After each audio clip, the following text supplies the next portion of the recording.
confidence of your work, and you just submit.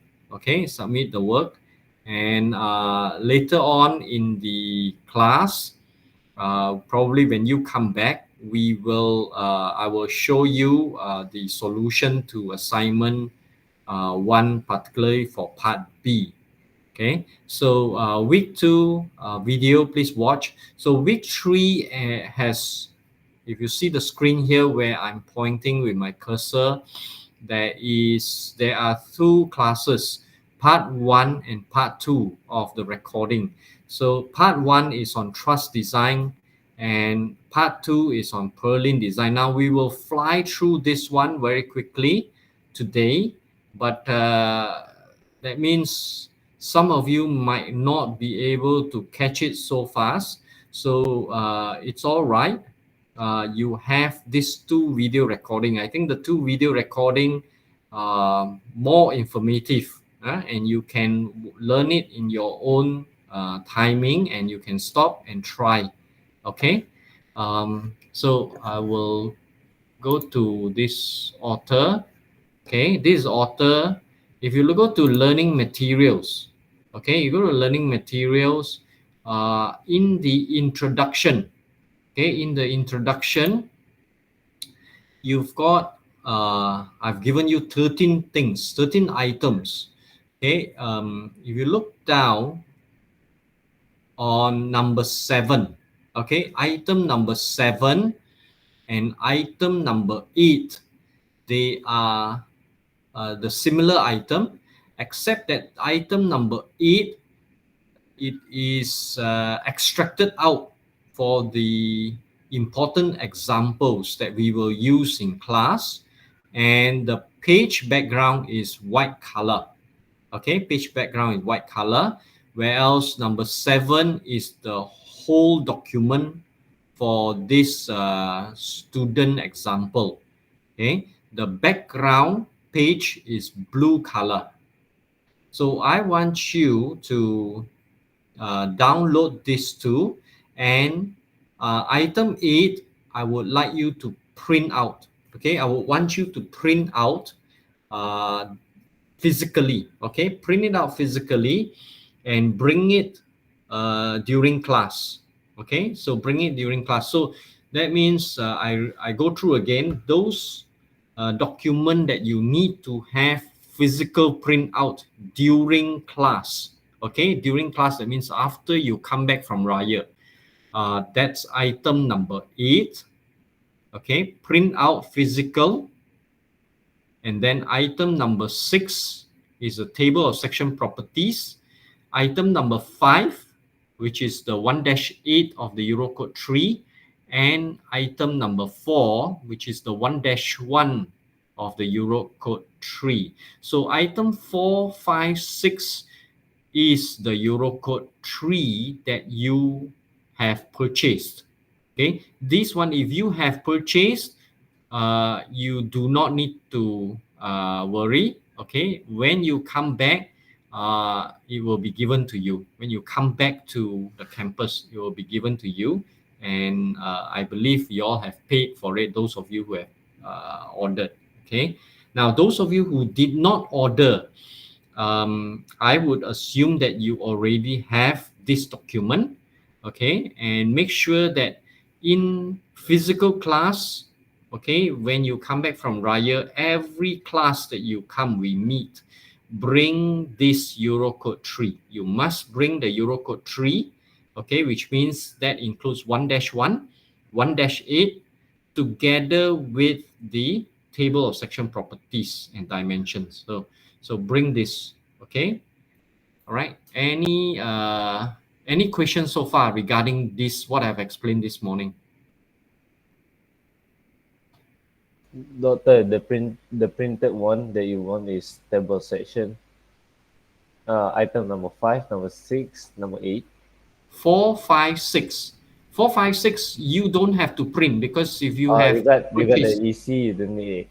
Yeah, the EC3 that you buy, it's inclusive of item number 6, which is the table of section properties.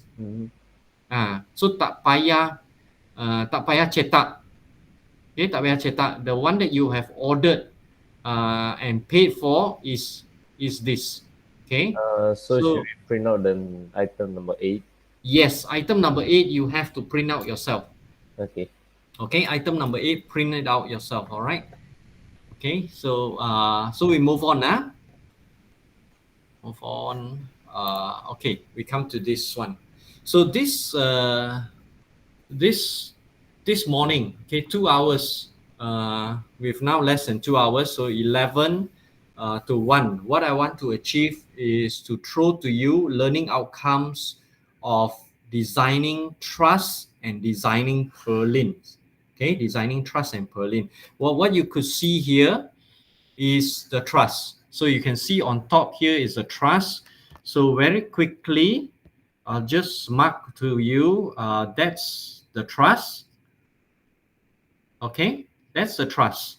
So if I erase it again, now take note of the component in the truss. So what are the component in the truss? That this one that I'm drawing, okay, that's the top chord. This is called the top chord. All right. Then the one in blue, that's the bottom chord. All right. Now, generally, but not all the time. Okay. Generally, depending on how it is loaded, the one in blue will be under tension. Okay. Where else the top chord will be under compression. Then we have the internal members, which is this in green that you can see here. That's the one in green. Those are called the internal members. And you either call it internal members, or we can call it as web member. So web member for the truss. Okay. All right, so you remember the terminologies. These are the terminologies. So in the design of the truss, we need to identify what are the internal, all right, in black, internal member forces. Okay, so how do we know what are the internal member forces? First of all, we need to know what are the loads. What are the loads? So you can see here, if you can see here the loads, look carefully the flow of the loads. Okay, so on top of the truss, I'm going to draw in purple. On top of the truss, probably not so clear. Let's do it in black. So you can see here, that's the purlin. Okay, that's the purlin.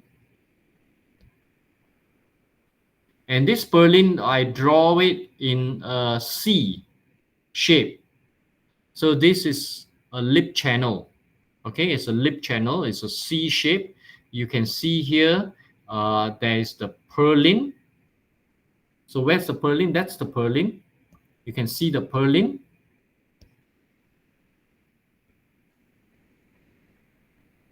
So you can see the purlin there.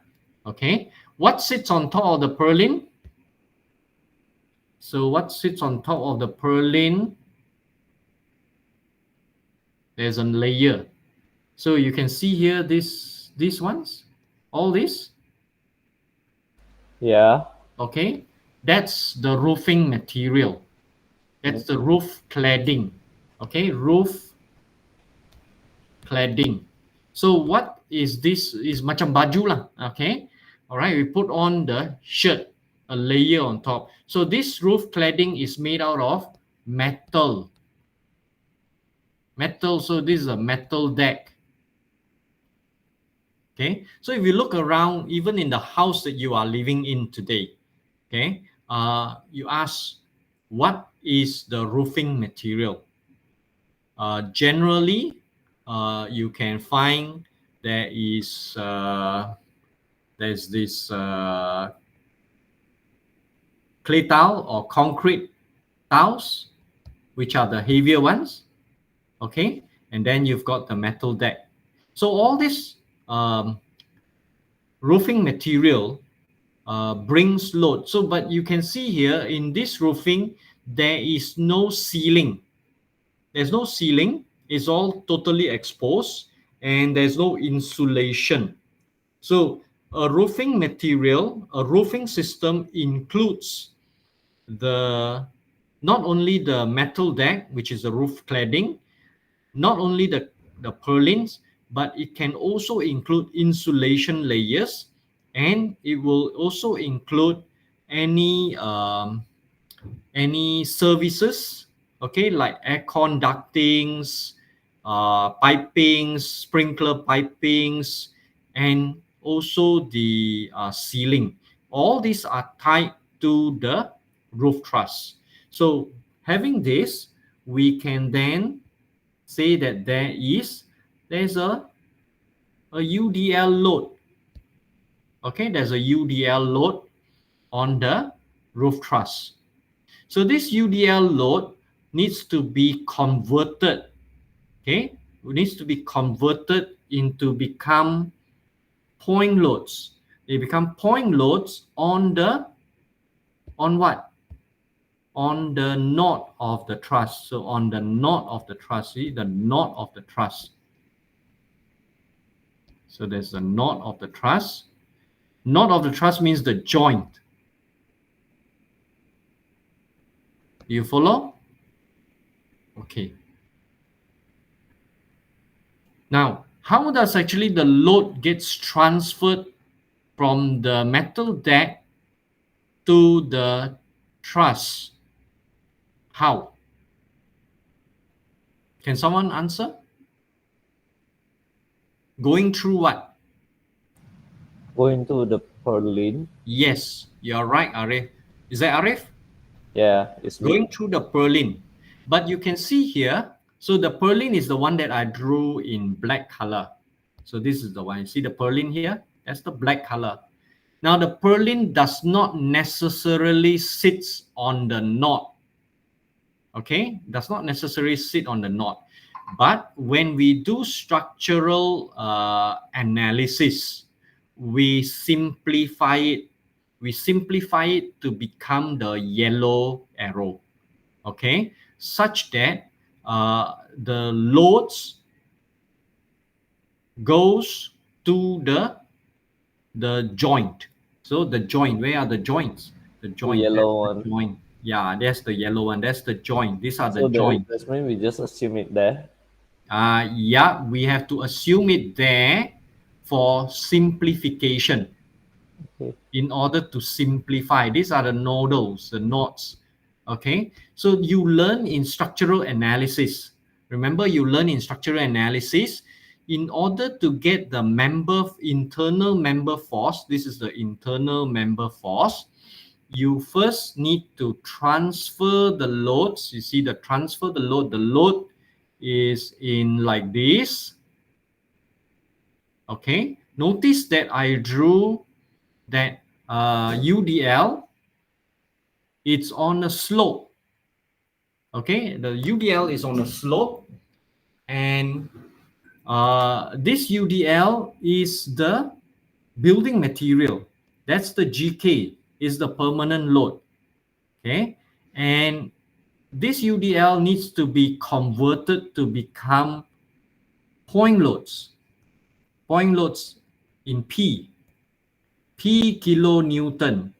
So that means you originally got the loads are originally in kilonewton per meter square. Then you need to convert it to become kilonewton per meter run. And then you need to convert it to become kilonewton, which is the P load. Okay, on the knot of the truss. All right. So you can see here on this simple explanation, Once you've got that P load, you then need to do the structure analysis, which is you do the joint method. You take out this part. Okay, you take out this part. Oops, I gotta change pen color. You take out this part, and then you assume this is intention, and then this is intention.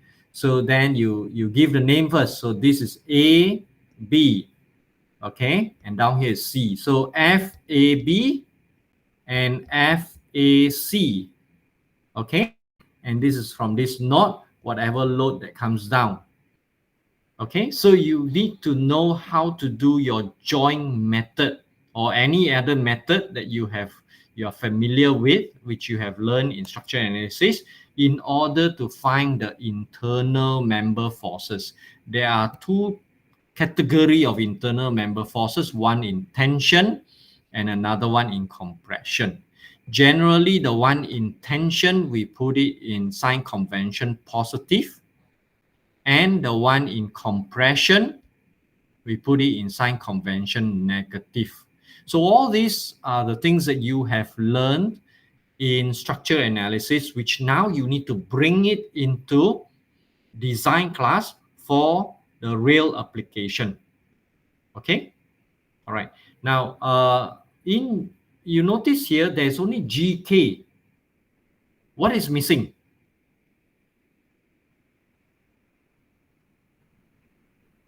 What loads is missing here? Variable.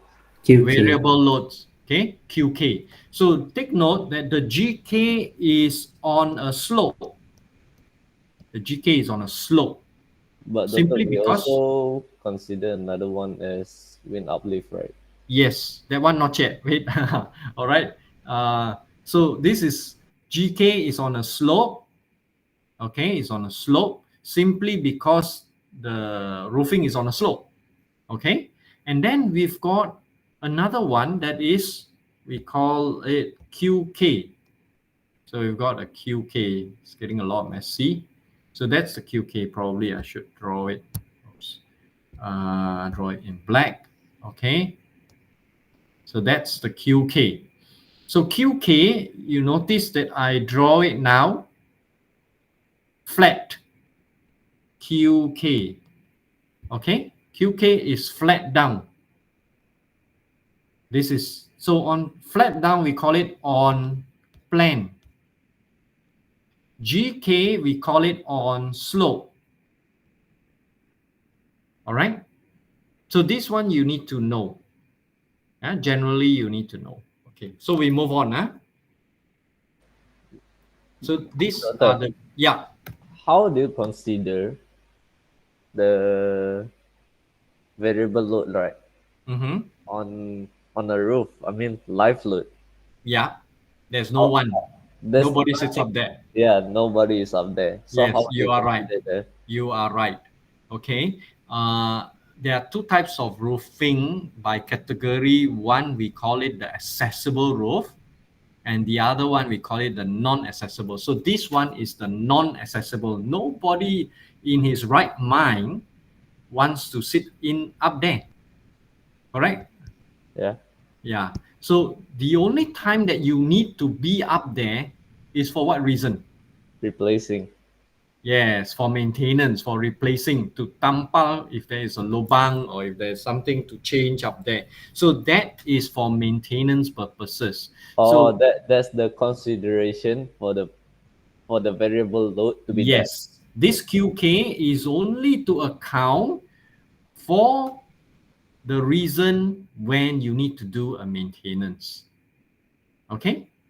So the code of practice did mention this. So the mention in the code of practice is that for a non-accessible roof, given a certain pitch degree, okay, less than 30 degree, the QK is 0.25, okay, kilonewton per square meter.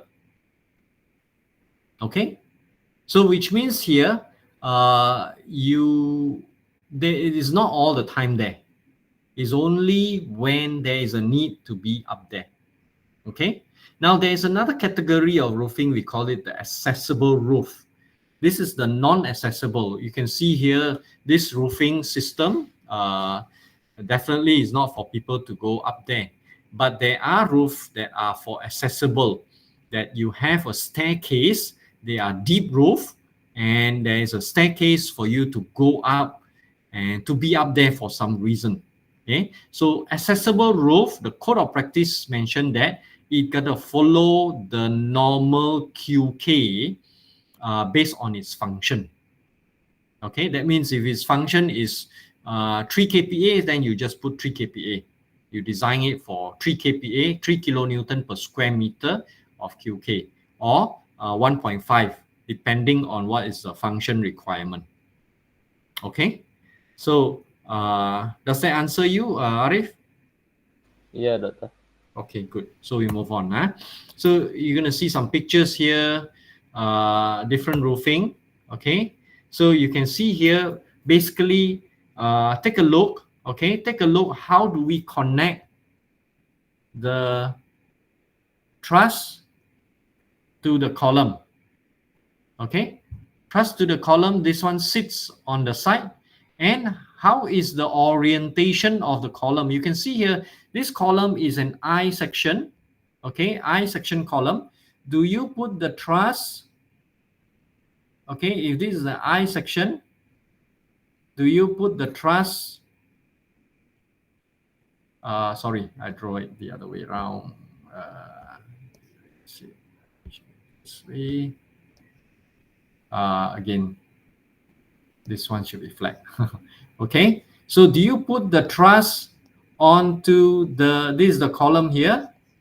Do you put the truss? Let's say if I draw it like this, that's your column. So do I put the truss on the flange, which comes into the flange? Okay, that's the truss, comes into the flange, or does it go into the web? You go So into the web.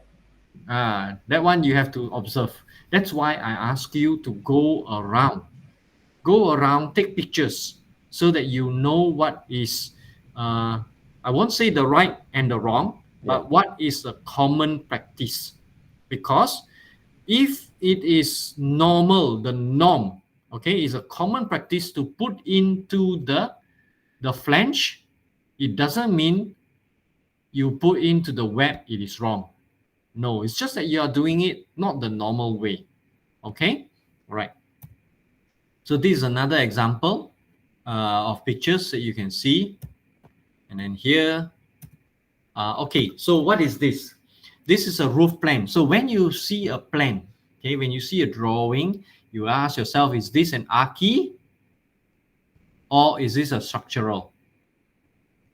Okay, so the answer for this one is a structural. Okay, why? Because it gives you the sizes. See, it gives you the sizes. It gives you the size of there's a size here, CHS, and this is a roof plan. Yeah, and it gives you all the components. Okay, you see here, gotta read the roof plan. You gotta know how to read the roof plan.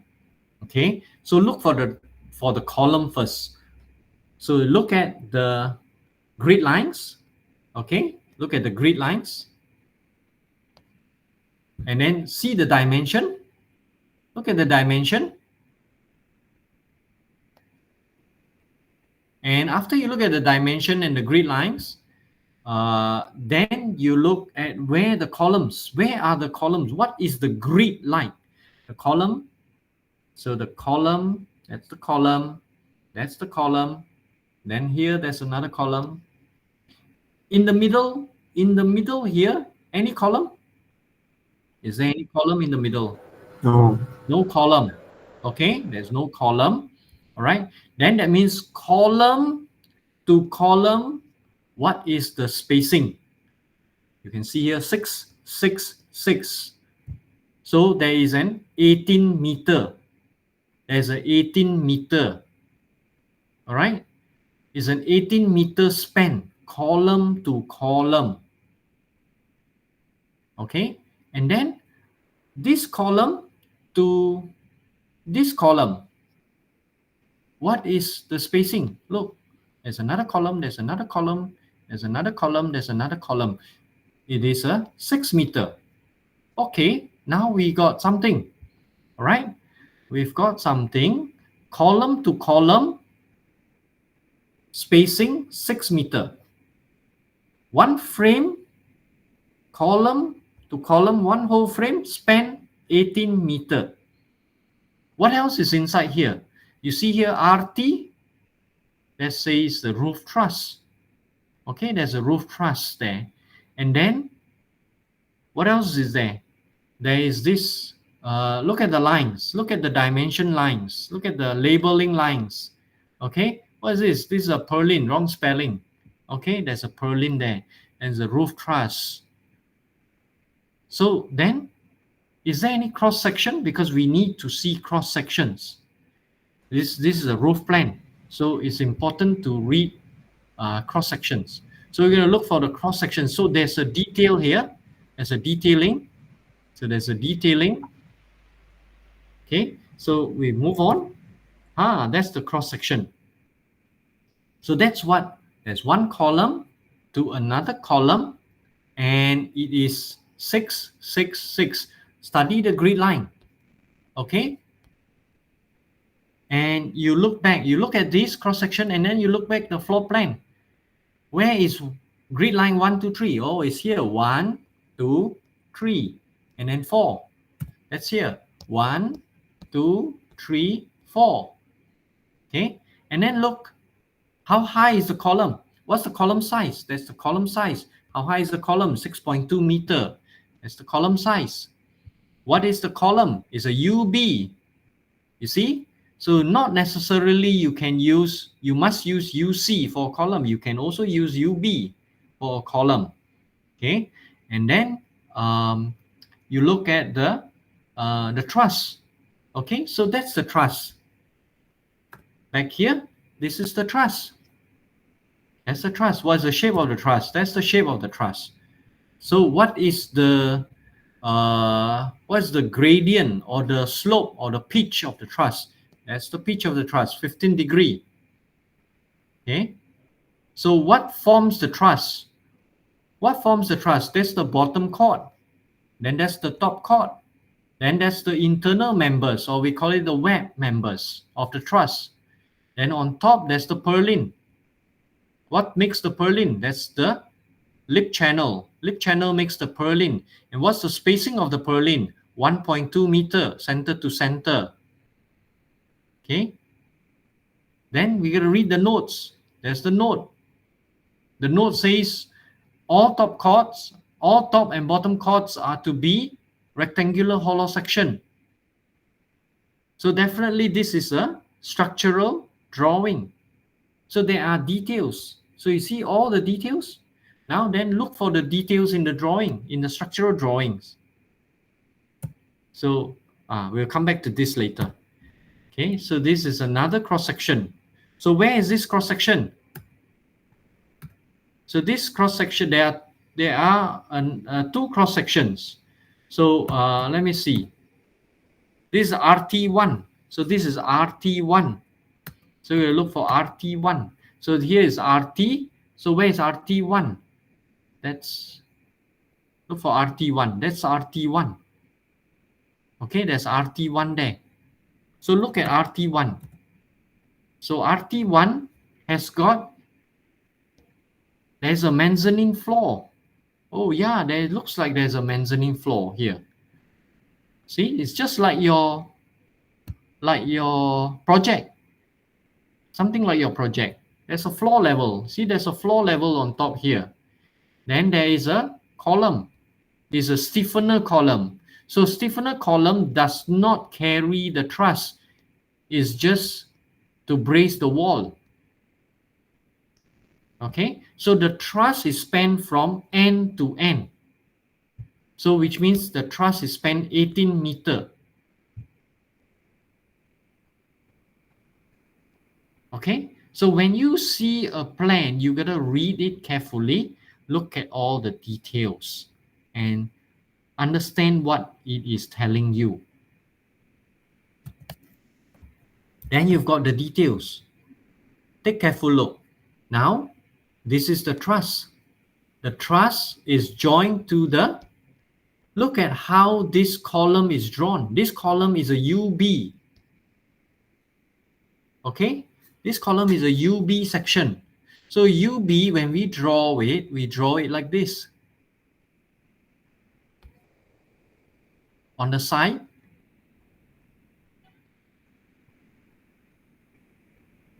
why got 4 lines? I draw it too fat. Okay? Including the flange. Yeah, this is the flange. This side is a flange. So if I cut section, if I do a cut section, then I will see it like this. All right, that's the cut section. All right. So if I put my eyes in here and I draw it, okay, if I put my eyes here, I stand here, I stand here, I stand here, and I look here. Okay, I look this side. What I will see is like this. It's a flat. And then in the middle, I will draw a dotted line like this. What does the dotted line represent? Web. That's the web, because I stand here and I Cannot look, I can see inside this at the back. It's a dotted line. So if I cut section here, I cut section, what will I see? I will see what? I'll see it like this.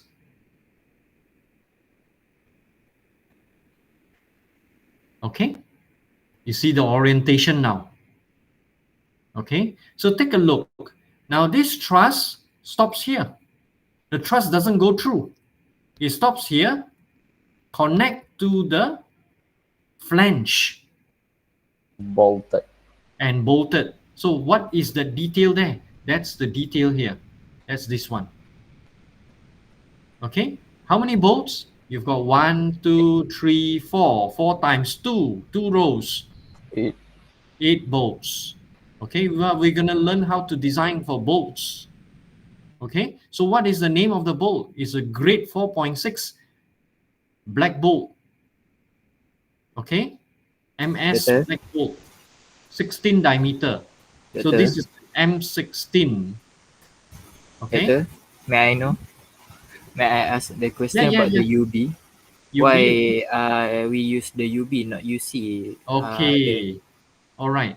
Now, when the name is UB, doesn't mean it is fixed for you, only must use it for a beam. It doesn't mean that. You can use a UC for a beam member as well. You can, but it is not a common practice. Simply because a UC is squarish. Okay, so normally we want a IYY that is deep, that is big. So we use a UB. Okay, a rectangular. So UB is a rectangular. So why they use a UB for a column? Simply because they want, I would say they choose it and they want it in the strong direction. Okay, so in this case, if you look at the flow, you go back to the plan, the floor plan. Okay, we look at the floor plan. Okay, the floor plan, if you look at the floor plan here, let's erase some first. Okay, I erase this side. Okay, so you can see here, I want to explain the global view. So you can see now, when we design a building, okay, the building takes gravity load. Okay, that's what you have, your GK plus your QK. Remember, you do load combinations. When you learn in SD, yes, SD design, you learn about load combinations. Okay, load combinations. the first thing is G. The first load combination, there's no combination, it's just a G. Okay, and then comes G plus Q, G plus Q. And then comes G plus Q that is leading plus Q that is accompanying. Okay, they use the Eurocode use the term Q, variable action that is leading and variable action that is accompanying. This accompanying or leading here, the Q includes variable action. It includes wind. It includes earthquake, seismic, and it includes snow. Okay, so this Q here, whether it's a leading or an accompanying, could be any of this. Okay, could be any of this. So which means now you have got a vertical load that is gravity. And what else? What direction of loads do you have also? What direction of load do you have? Anyone there? What's the direction of load that you have? Vertical. Vertical is one. The other one? Horizontal. Horizontal. Okay, horizontal. So when we design a building, we must not forget the horizontal. Okay, so you can see here in this building, that shape is like this. That shape is like this. Okay, the shape is a rectangle. So when we put a frame, okay, this building has frame. So where are the frames? That's the first frame. I draw in green. That's the first frame. That's the second frame. That's the third frame, fourth frame, fifth, and sixth. Okay, these are the frame. So the frame has legs. So the legs are your eye, like this. I want to magnify it. I make it big so you can see. That's the eye. Now the question is, why do we put the eye like this and we don't put the eye like this? Why? For stability issue. Okay, we always want the frame with the column orientation such that they all work together in the strong line. So which means now, if I take, probably now I need to clear here like this. If you're physically here, I can demonstrate to you with a book, but I cannot demonstrate to you in a book here now. I just want to do a bit of drawing here. Okay. So now this is frame 1. Wait a minute. I put this frame 1, and this is frame 2. Okay. Now I'm going to draw it. I try my best to explain to you. So the first frame goes like this.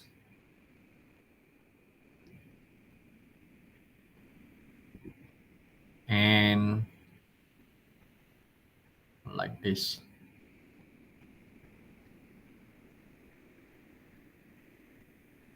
Okay. And then we've got the green one. The green one goes here. Ya, ada yang tak dapat masuk kelas. Kejap.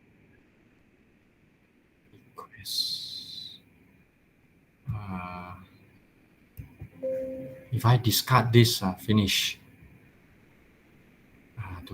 dapat masuk kelas. Can I keep it, but I don't save it. Tak dapat masuk kelas. Mana dia? Admit. By right, suppose automatic masuk. Sudah masuk ke belum?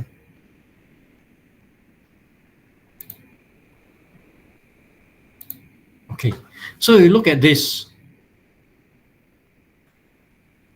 Dah masuk ke belum?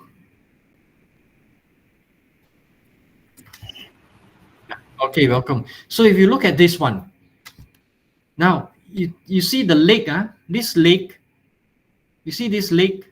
Oops.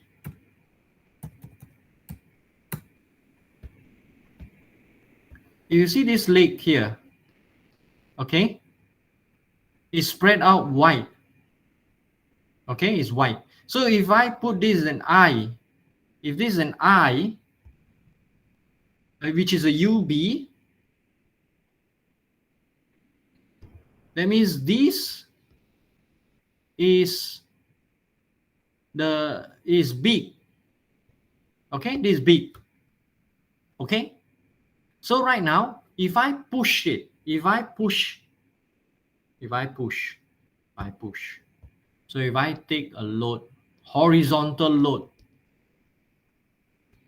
remember just how I said there is also horizontal load. If I push this, okay, this orientation is going to be strong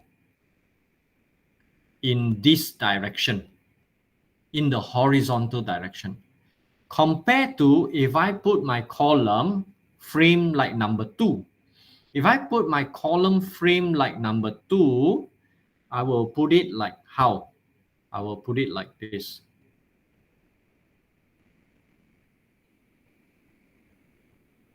I'll put it like this. Okay. Then if I push it horizontal, it will tip over. It will tip over. Can you imagine? Boleh tak gambarkan? Okay, it will fall over. So this explains why we want to use the UB to get a big value and a orientation of like this is the orientation. Okay. Now, how then do we overcome it falling over in this direction? You see, for frame number 1, it's going to fall over in this direction. It's going to fall over in this direction. So how to prevent that? That's where we have the use of, you see these dotted lines? See these dotted lines? That's the bracing. That's the bracing. So which means now all of them work together. First thing is to overcome the gravity, and the second thing is to overcome the horizontal or lateral loads.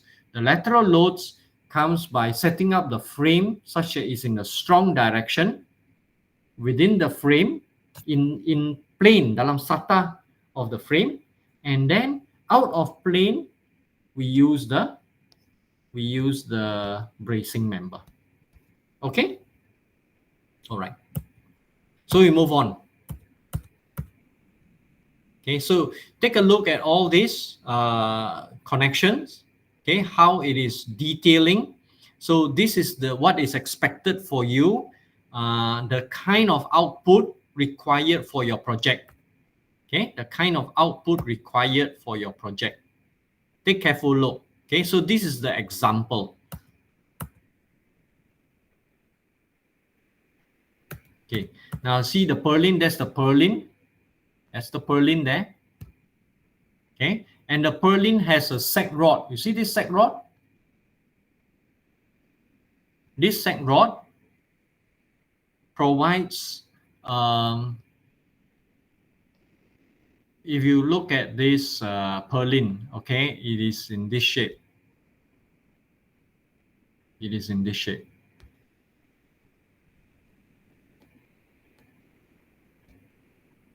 Okay, it's in this shape. So when you bend it, is there a 3D? Yeah, 3D is in your module. Okay, it's in the module. There's a 3D. So this purlin, when it is longitudinal, okay, this is longitudinal. I'm going to draw it longitudinal. Okay, then you have got the truss. That's the truss. One truss to another truss is how far in this drawing?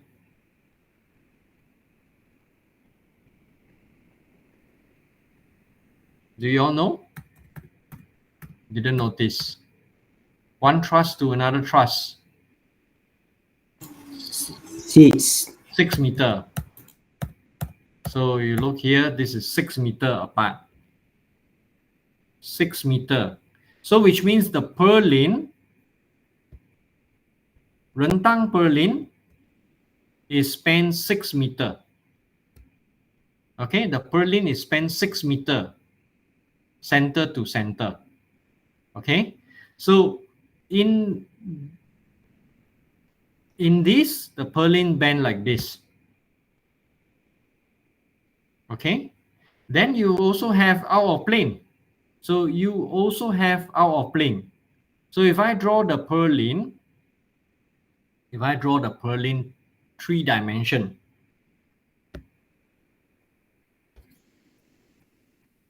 if I draw the purlin 3 dimension,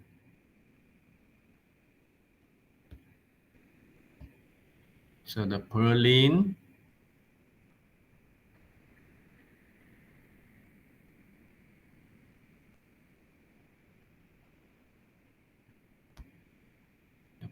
is like this. Okay, so that's the purlin, and it spans 1 point. I'm going to use the blue, to another point. Berapa? 6 meters. So in this axis, so you've got, this is the axis. Okay, this is the axis. Okay, this is the global axis. So the global axis, this is the vertical. Let's call the vertical as the Z. And this one is the Y. All right, let's follow the same thing. So in the Z, it goes like this, 6 meters. In the Y, it will go point like this, 6 meters. But if I want to make the Y the minor axis, okay, direction, okay, that means bending outward, shorter. So I put a sag rod. In the middle that goes through like this. So now it will bend. How will it bend? I use another color. I use a purple. It will bend like this. So it becomes 3 meters in the minor axis. So that's the purpose of the sag rod. Okay, later on when we design the purlin, you will see. Okay, so okay, we move on. How to, this one later we will come to do this. How do we decide the depth of a truss? If you are to design a truss, okay, if you are to design a truss, how are you to start with, because nobody is going to tell you, the architect is not going to tell you how deep the truss is. So we use a rule of thumb, span over 10 or up to span over 15. So the depth is span over 15, for example, or let's make 10. Okay, example, let's make 10. So let's say now the span is 3 meter, 30 meter, sorry, the span is 30 meter, 3 meter is too short. Okay, the span is 30 meter. So 30 meter divided by 10, the depth will be 3 meter depth. Okay, that means if I want to design the truss, okay, there is 30 meter, the depth of the truss, so you've got 30 meter here, so you're gonna go like this to like this. Okay, this depth is 3 meter and the total is 30 meter. This is indicative for you to start beginning to do the design. Then whatever that is inside, you decide. Okay, you decide how many panel, you decide. Normally, okay, so you go like this. So normally, one panel, this one, normally we try to keep it between 1 to 2 meter. Okay, 1 to 2 meter. All right. Why not 3 meter? Why not 4 meter? Yes, you can, but there is a danger. Okay, if you put 3 meter, if you put panel 3 meter, let's say this one, you put 3 meter. What's going to happen to the diagonal member is going to be very long. You can get up to 6 meter. Okay, 5 to 6 meter, depending on what is the slope. So the longer, not good when it comes to compression. Okay, when it comes to compression, it is not good. So we want to control it to become 1 to 2 meter. Okay, so we move on. Okay, now, just now, someone asked, Arif asked about wind, okay, wind uplift. So wind uplift, how do we decide whether we want to put it like this or we want to put it like this? Diagonal member. Okay, it all depends what is governing. Okay, remember you do the load combination. You got to design and do the analysis for different load combination. And first one is the G, second one is the G plus Q. Then you've got G plus Q plus another Q, which is your plus your W. So you've got the first load combination, the second load combination, and the third load combination. Of course, you have all your factors, 1.25, 1.35, 1.5, and so on. So if you do this load combination, put all the 3 load combination, and then calculate for every load combination, calculate the internal member force. Okay, and see which one is the worst case condition. Okay, so in this case here, you've got what you have here is you want to have you put here like this. Okay, so this is your G plus your Q load combination. Okay, your G plus your load Q load combination. When this happen, this one will go like this. When this one goes like this, qualitatively, if you look at the, if you look at this, if you look at the green member, the green member is the one that is the longest. This green member will be under what? Compression or tension? Who can answer? I give you a bonus. What again, Tension. doctor? Okay. Now, if you look at the diagram, Yeah. you've got the G plus Q load combination. Mm-hmm. Okay. Now, what happens if I blow it up? That means I make this G plus Q very big. So you're gonna see the truss going to deflect like how I've drawn. Okay. So now the one that is the green color member, that is the wet member.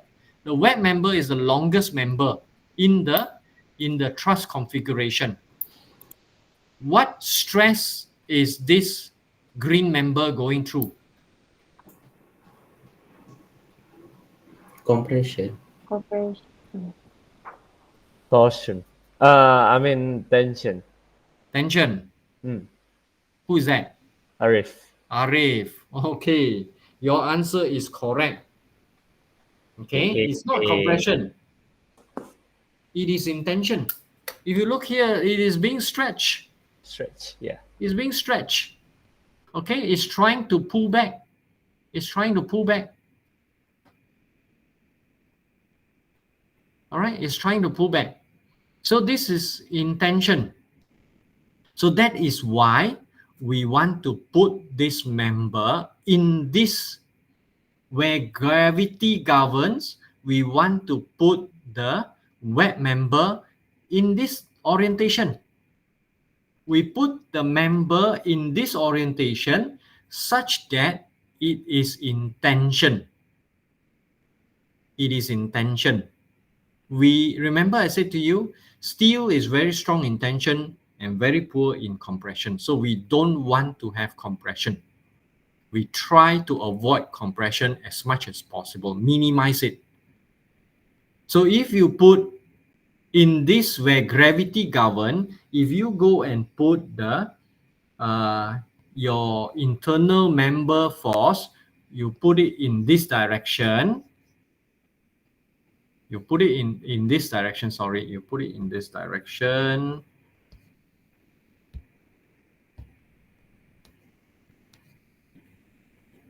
What's going to happen is that you will make the yellow one under compression. Okay, so that's why we choose, when gravity governs, we choose to put it in the orientation like the green one. What about the one at the bottom when it is uplifting governing? So when it is uplifting governing, okay, so the wind comes in. So the wind comes into the building. Assuming this building does not have windows, this building has opening, everything open. Okay, or this building during the storm, the doors are open and the wind comes in and it pushes everything up. So what happened is you've got the load like this going upward. So this is where you've got G plus your Q plus your W. Okay, and it goes upward, and your truss is going to become, if I draw the truss, is going to be like this.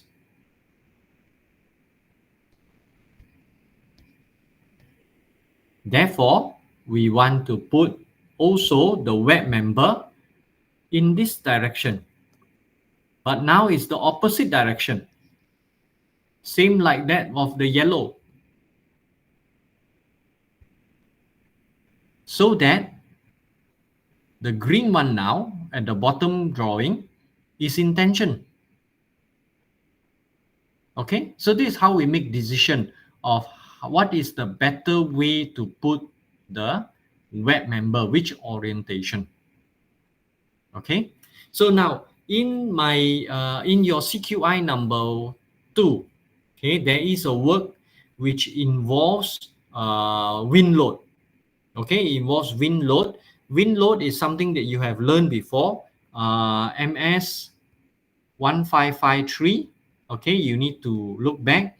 where you've got the formula 0.613 V dash, okay, V dash square, C fig, and C dime.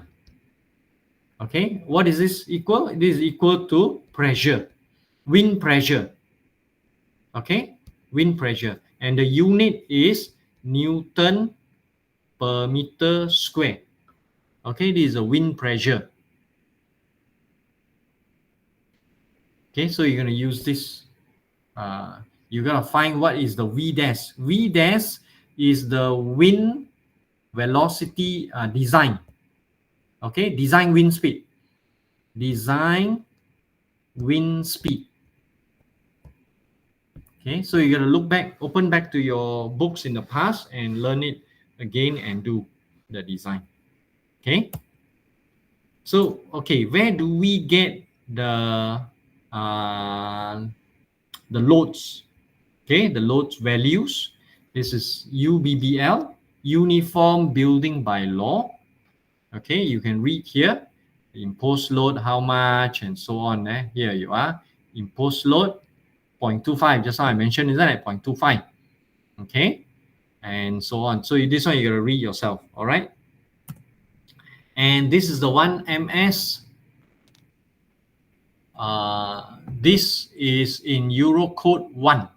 Okay, Eurocode 1 gives you the imposed load for structures, and at the end of it, they also give you for roofing. Okay, for roofing, and this is the annex, national annex for Malaysia. Okay, imposed load on roofs for not accessible except for normal maintenance and repair, less than 30 degree, okay, of roof pitch is 0.25. Okay, anything above 30 degree is lesser. Why? Because if you see a roof, if you look at it's quite logical. If you look at a roof member, a roof like this, okay, this is less than 30 degree. Okay, your load, your person standing here, compared to now I'm going to draw in green, one that is like this.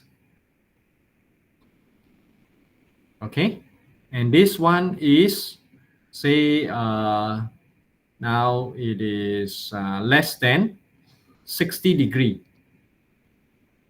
Okay, less than 60 degree. This is like 45 lah. Here 45. You got one person standing there. Okay, and then we draw another one. Now in black, we draw one that goes like this. Okay, now this one is more than 60 degree, one standing there. So let me ask you, okay, the blue, people can stand or not? Yes. Yes. Yes, you can stand. You feel the load. Okay, now the green, people can stand or not? Kind of hard. Very hard to stand, but can stand. Okay, but if you are the roof, okay, if you are the roof, you hold this person, does the person feel heavy or feel light? Heavy. No, the person feel lighter because it's on a slope. The person will feel lighter, lagi ringan. Okay, then the black color, now more than 60 degree. The person can stand or not? No. The person cannot stand, so that's why it's 0. Okay, all right, it's just slide off. So you can see now the correlationship. Okay, now we move on. Okay, now this is the example. Okay, example here. First thing is the loading. Okay, the loading. Now the load in this example. Okay, where is this example? Okay. Where is this example? I'm going to show you where is this example. Remember this, okay, this one, the work example I told you. So work example, we go all the way down. Remember I told you to print out? Okay, the work example, we go to, if you look here, this is the work example. There is example number 6, roof truss. Okay, roof truss, page 55. So here you are. Where are you? There you are. Okay, so this is it. So the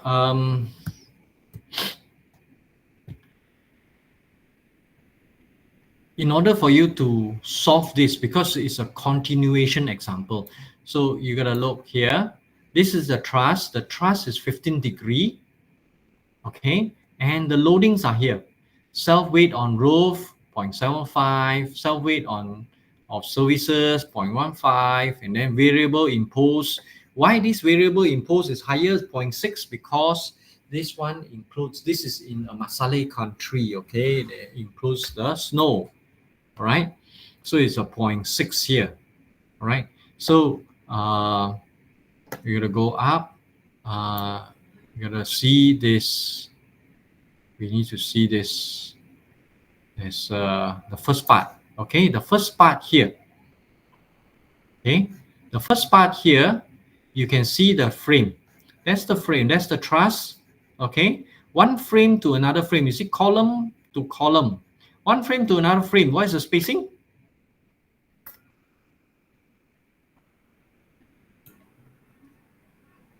One frame, 6 meter. You're right, 6 meter. So one truss to another truss spacing is 6 meter. Okay, so we're gonna come back to this one here. So we're gonna do. Okay, now the load. Take a look. Jangan tidur. So this is your GK. This is your QK. So we're gonna factor this 1.35 and 1.5. Okay. Now it's got the unit is, what is this unit? Remember, this unit is area load. Area load. Okay. We need to convert the area load to become line load, kilonewton per meter. Okay. In order to do that, we need to multiply with the dimension that is perpendicular to the member. So this is the member. What is the dimension that is perpendicular? The dimension that is perpendicular is the tributary width. Okay, the tributary width is actually the spacing, the same value as the spacing. So you look here, we're going to move on. Afterwards, I come back to this, okay?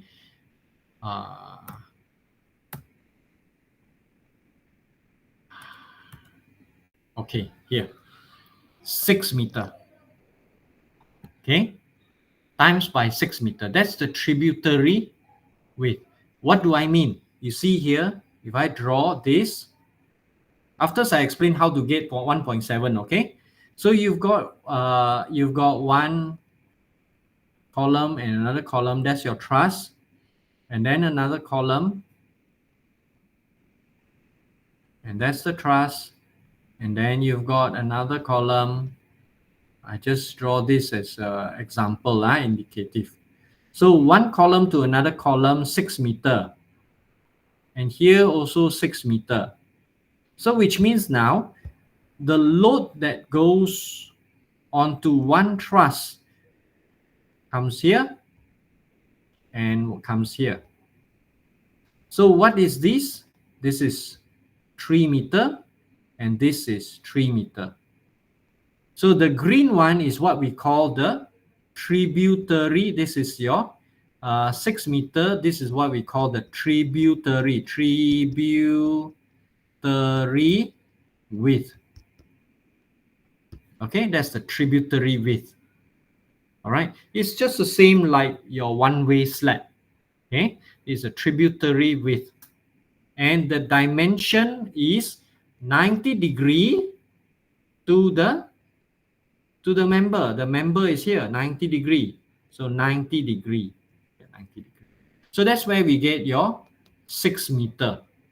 And from a kilonewton per square meter become kilonewton per meter. Okay, so you get area load become a line load. Okay, so now we want to discuss, we go backward again to see how we get 1.7. Okay, how do we get 1.7? Okay, originally is 0.9 and 0.4. Okay, so you put in 0.9 and 0.4. Remember this one, 1.35 times by the GK and 1.5 times by the QK. Okay, you get a value. This is called the design actions. Design actions, how to get the design action? That's the design action. To get the design action, you take the characteristic load. This is a characteristic load. Characteristic load or characteristic action multiply with the reduction factor. Reduction or the load factor, sorry, the load factor. The load factor, not reduction factor, the load factor. Okay, that's the load factor. So this is the load factor 135 and 15. So what is this?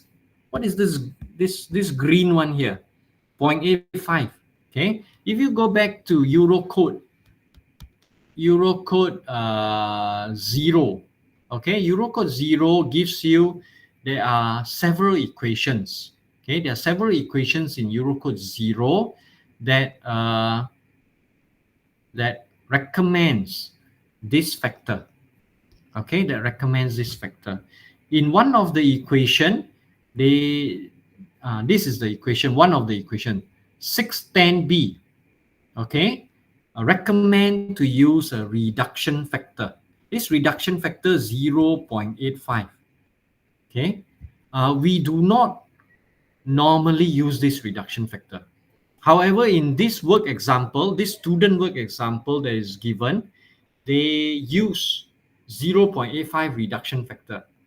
So for the purpose of using this student work example, we will just follow. Okay, but in all your calculation, you just use this. Okay, just use this one, the one in yellow, 135 GK and 15 QK. Okay, so that's how we get 1.64 here. Okay, 1.64. So here 1.64, this 1.64, they lump sum it. Okay, they lump sum it and say this is in slope. This is in slope. This on slope. Okay, they lump sum it on slope. Now we gotta convert it to become on plane. Are you all still there? Yes. Okay, good. All right. So now the next stage is to learn how do you convert on slope to on plane. What is the relationship of on slope and on plane? Okay, take careful look. What is the relationship of on slope and on plane? So if I draw a truss, I draw a truss. I draw a truss. That's the truss.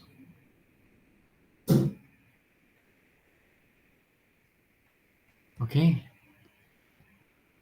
that's the truss. Now we've got the loads. The load that comes down, this load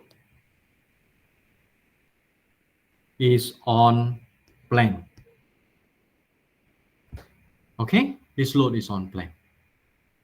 And where is the on slope? The on slope Oops. The on slope is here.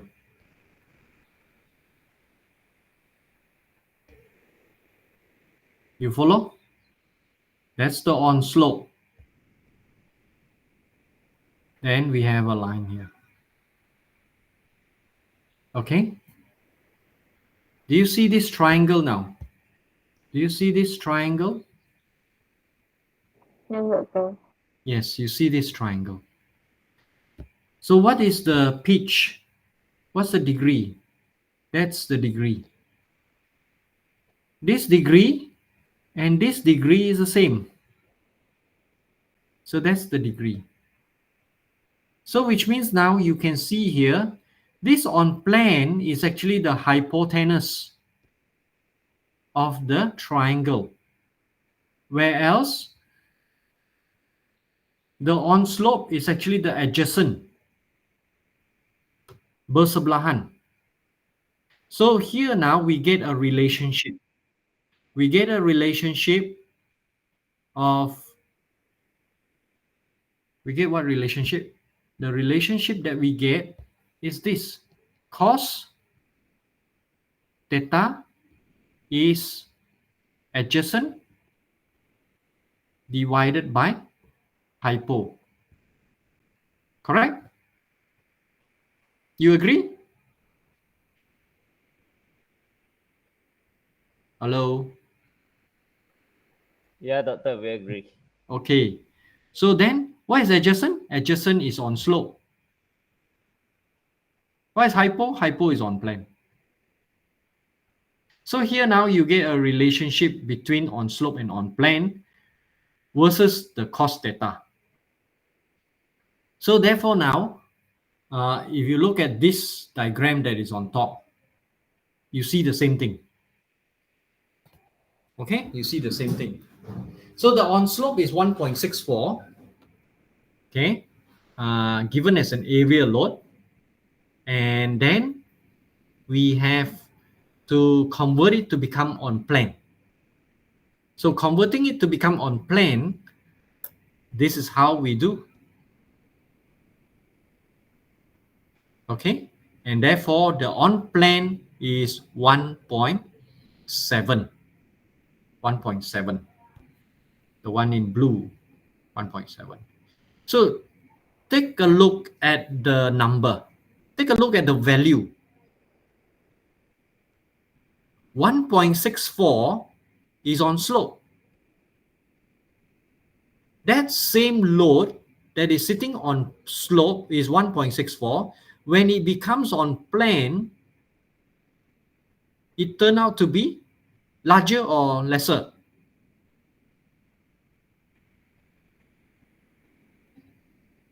Larger. Turn out to be larger. Okay, anything on plane will be larger compared to on slope. The same thing that I've explained just now. Remember I draw the three triangle, one that is seated on 60 degree and one that is seated on less than 60 degree and another one seated on less than 30 degree. Which one feels lighter? The bigger the slope, the lighter it is, and Yes. on plane will feel heavier compared to on slope. So that's why on plane is larger in value and on slope is smaller in value. You would this difference is very small. You see, 164 to 17 is very small, insignificant, simply because of this degree, 15 degree. But if the degree increases, then you can see this difference will become more apparent. Okay? All right. So just remember, on slope will be a smaller value, whereas on plane will be a larger magnitude. Okay? All right. So we move on. So once we get this is on area load, we convert to become line load. So when you have done your line load, okay, that's the line load. Now the objective here is to get your nodal loads, your joint load.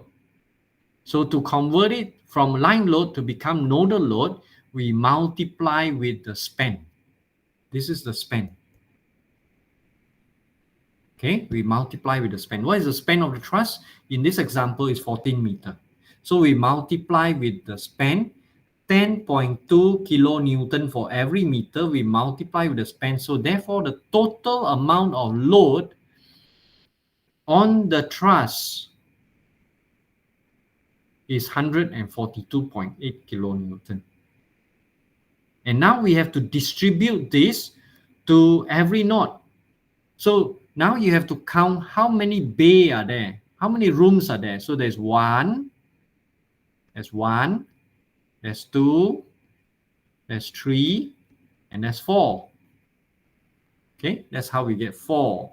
So we divide it by 4. So that's how we get 35.7. Okay, 35.7. 35.7, that's 35.7. This is P. This is we use a different pen color. That's a P, and then there's a P here, there's a P here. But when it comes to the end, this is P divided by 2 and P divided by 2. So you ask, why is it at the end is P divided by 2? Simply because of the very logic of load distribution. What do you mean? Load distribution. You look at this. Half of this load goes here, half of this load goes here. So this take 1 P. And then half goes here, and half goes here. And this also takes 1 P. Half goes here, and half goes here, and this takes 1 P. Whereas at the end, on both sides, is only half. And then this on the left side is only half. So that's why it's here P over 2. P over 2. Okay? So this is now the procedure that I've shown to you that you can actually do quickly. How to convert from kilonewton per meter square, which is an area load, become kilonewton per meter, and then becomes kilonewton. Okay, now this process is very, very, very, very, very important for you to know. Okay, if you cannot do this, the first entry step, you cannot do the rest. Okay, all right. So then once you get it, this is SLS. Okay, this is SLS. So SLS is the same thing. It's just that in SLS we just take some standards, they just take Q, just consider Q without any factor, whereas another standard or another practice just take G plus Q. Okay, so it's up to you. I would take G plus Q, okay, for SLS. Okay, this is design of purlin. Now, before we come to this, we gotta continue from here. After we get this P value is 35.7. What do we do next? So we go to, I keep this first. Afterwards, I just remember not to save. Okay, we come back to this one. This document, 1236. So in this document,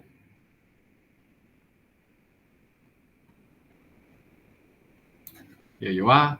In this document, remember, okay, I'm going to take out the pen. That's the pen. I've got an orange color. I've got this. Remember, we get, what did we get?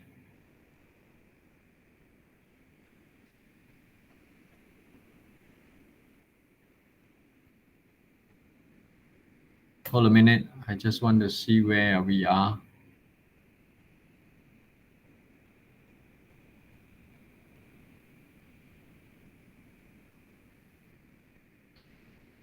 I'll find the number. 30. So load. 54. Where is that? 54. Hold a minute. I am wanting to find that magic number 35.7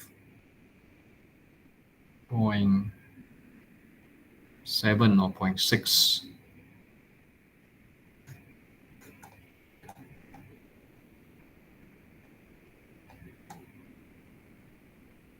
We've got this. We've got this.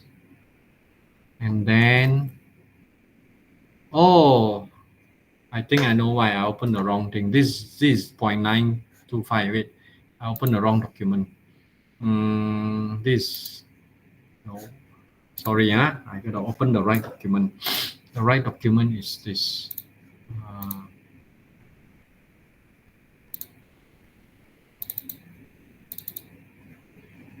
Should be this.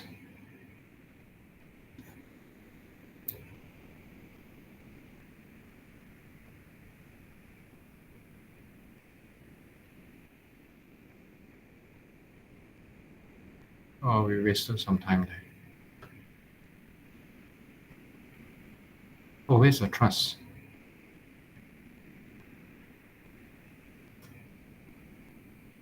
Doctor, page 54. Page 54. Yeah. I know. Page 54. It's page 54. No, it's the 54 of the... there you are.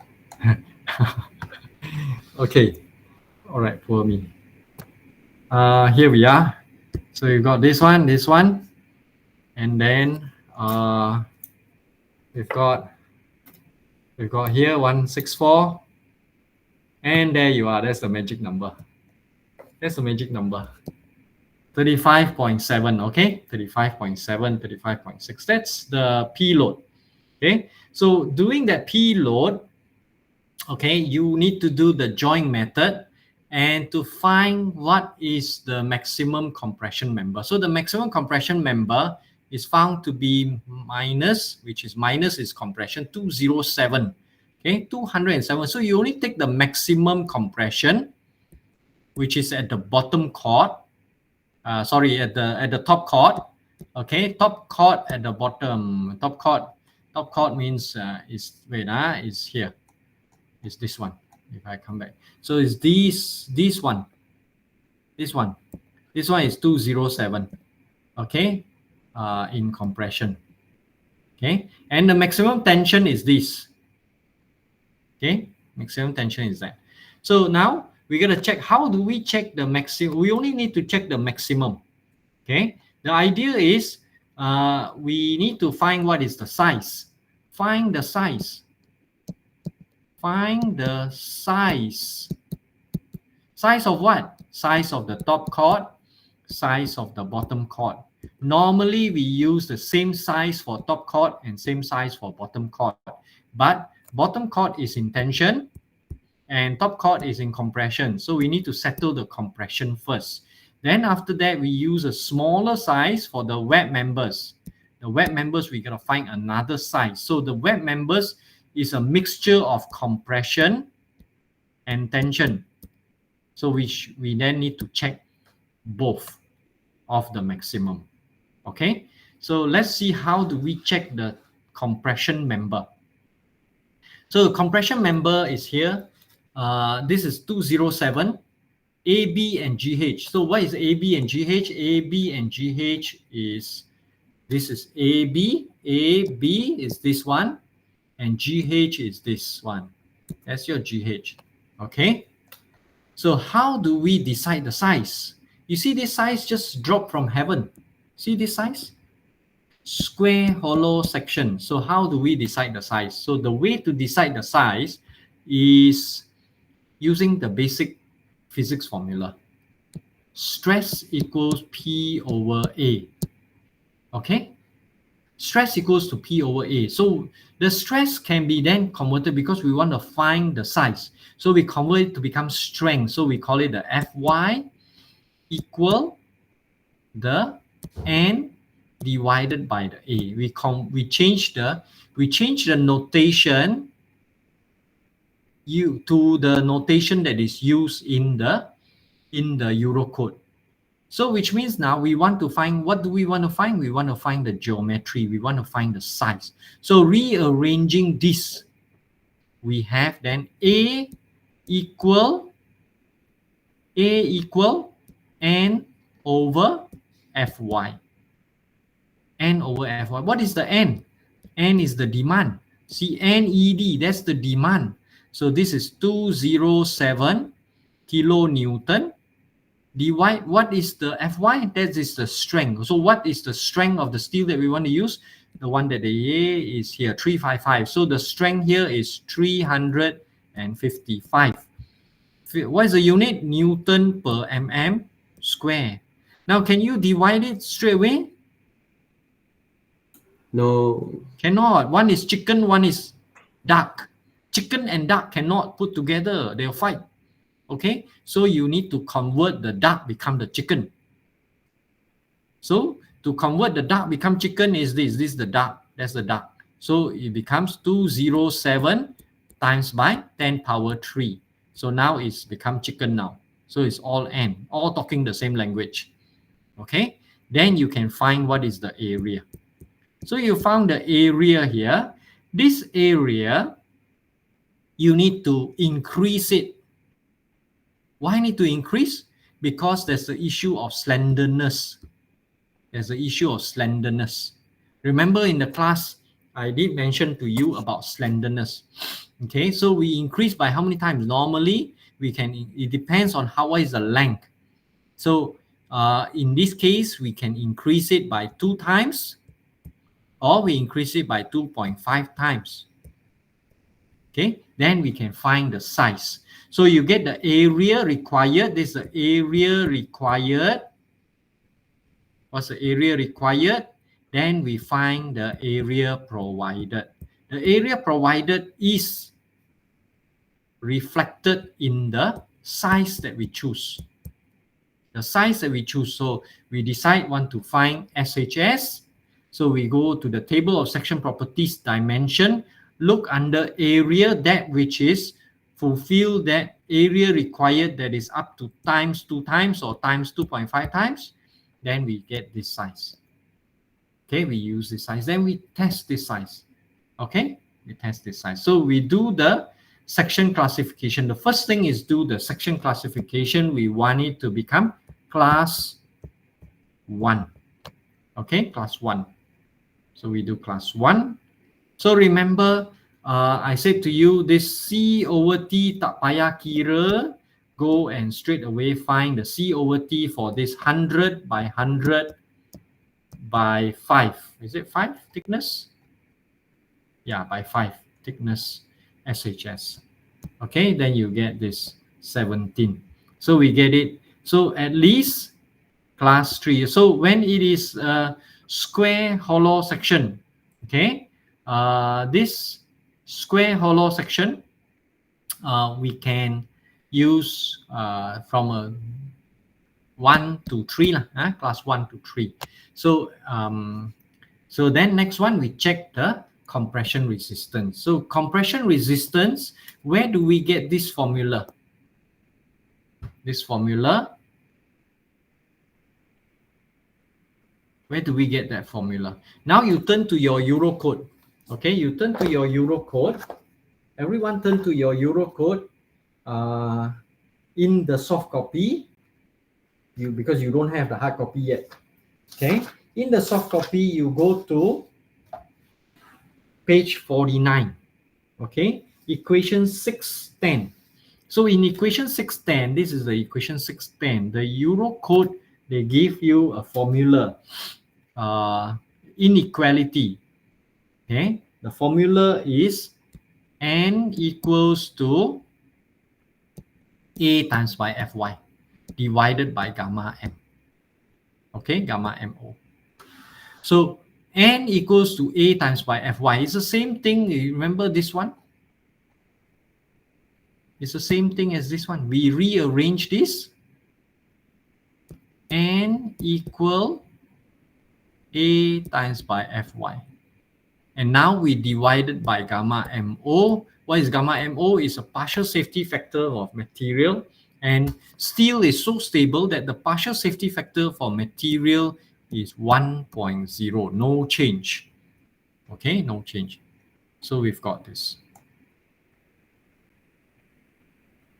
Okay. So here you have, you can check now the NED. We check and we can compare with the NED is the demand and NCRD is the resistance. So the resistance must be more than, or the demand, we can also read it as the demand must be less than the resistance. The resistance is from this square hollow section, 100 by 100 by 5, S355, and it is able to withstand 207 kilonewton in compression. So how much can we withstand? It can withstand 633. So we can get this inequality ratio less than 1, therefore it's pass.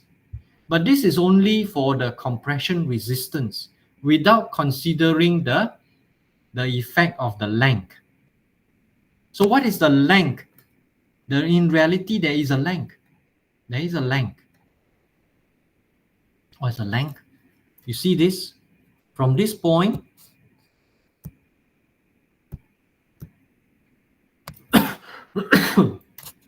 from this point to this point, there is a length. And this length creates what? The length cause what? Length can cause what? Who can answer? Length can cause what in compression?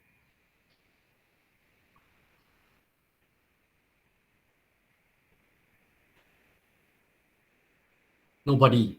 Everyone's sleeping. Not sure, Doctor. Not sure. Shazwani. Length can cause what in compression effect?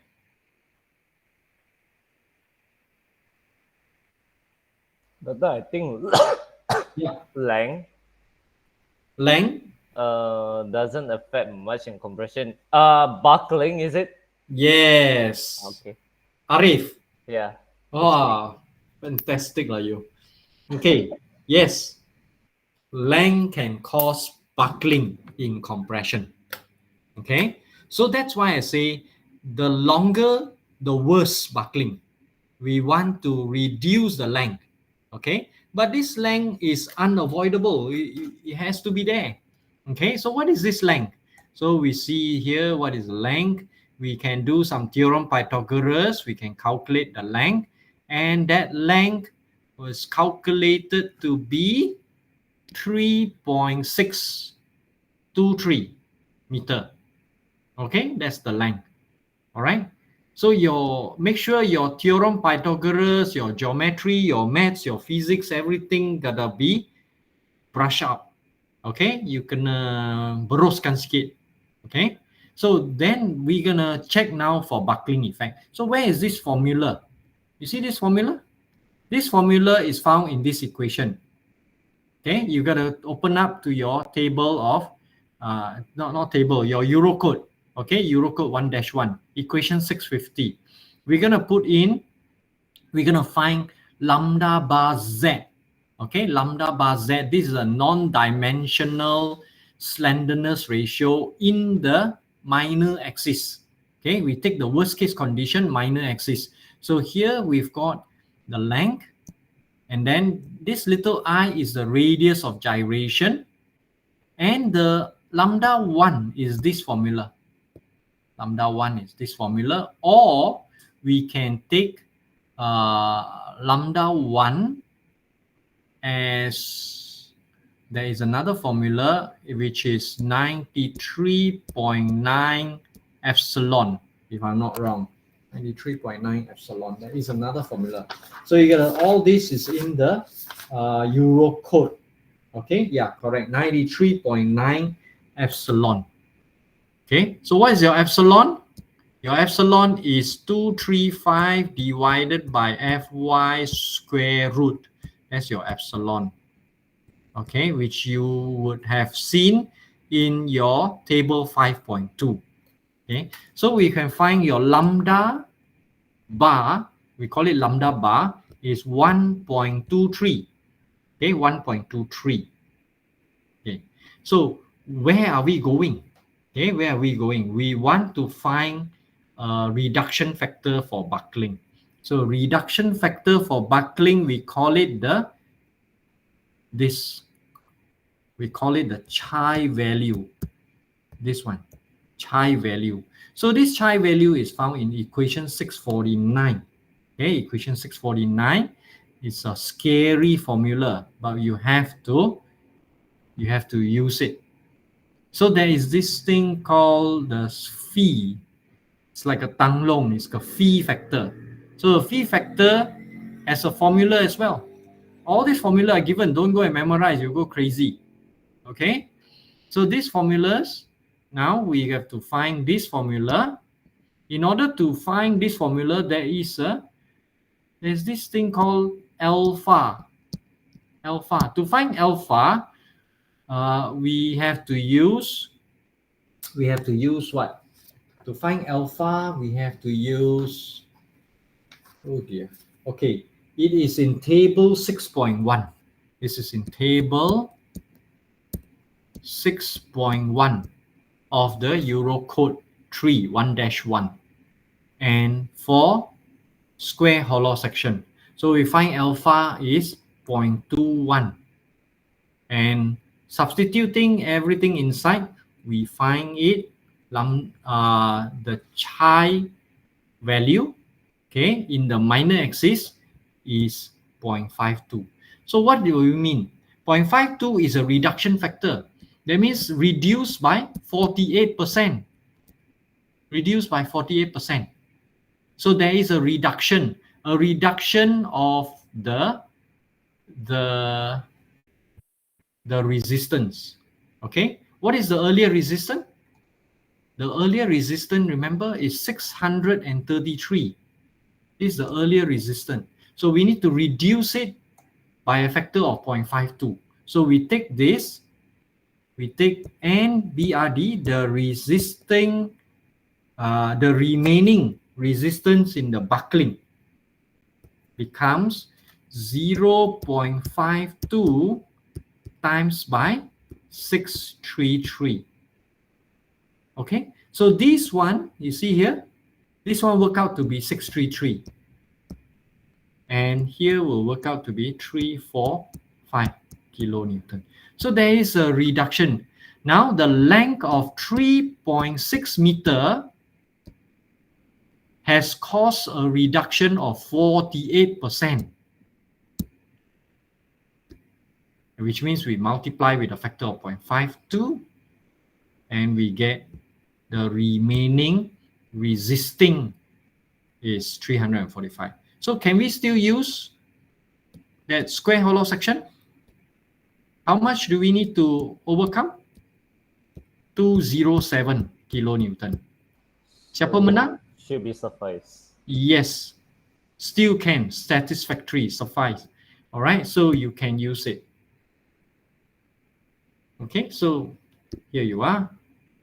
And finish. So we do the same thing now for the bottom chord. The bottom chord is very easy. The bottom chord is in tension. The bottom chord is in tension. Tension, no problem. You come back to the formula, square as stress equals to P over A. P over A, same thing. So your Fy equals to N over A. So which means your N is equal to be, or your N is equal to be the A times by the Fy divided by gamma MO. So the same thing here for your tension resistance. Tension resistance, straightforward, no buckling issue. Okay, so tension can take 663 and we only need to overcome 200. So therefore, good job, we can use this. Then we do the design for the internal member forces. We only need to settle the worst case, the biggest value in tension and biggest value in compression, provided we want to reduce the size. So now we want to reduce the size, we use 70 by 70 by 5. Okay, and we check over again. So all this we check and then it passed. Okay, so this is the procedure. Then we've got checking the deflection. Okay, to check the deflection, to get the deflection, first of all is delta limit